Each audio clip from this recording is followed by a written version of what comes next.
And welcome back to News 5. Now a story you'll see only on News 5.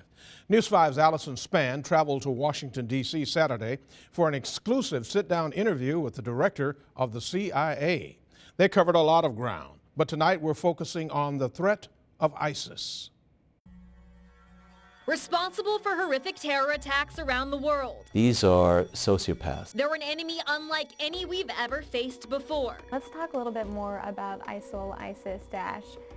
Describe this terrorist organization to me. These are individuals that masquerade under a purported Islamic banner in order to rape, pillage, and plunder, steal, and kill.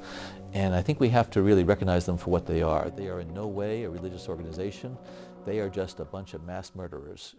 Al-Qaeda, responsible for the deadliest terror attack in U.S. history, has been replaced by ISIS as the leader in the jihadist movement. Al-Qaeda at its height had several thousand individuals. With ISIL, first of all, you're talking about an organization that probably counts tens upon tens of thousands of individuals who are either core fighters or supporters or are adherents to this. It's unclear whether the attacks in San Bernardino and Orlando were directed by ISIS or whether the perpetrators were simply inspired by ISIS rhetoric.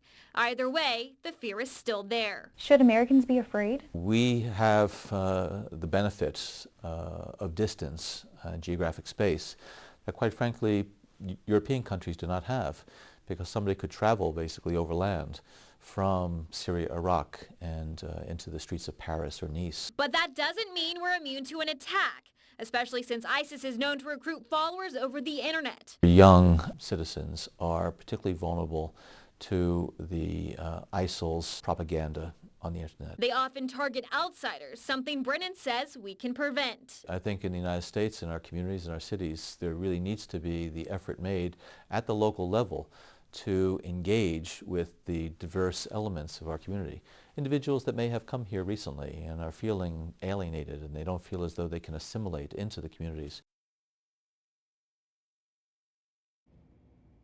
Coming up tomorrow on News 5 at 5 and 10 o'clock, part 2 of our exclusive interview with CIA Director John Brennan.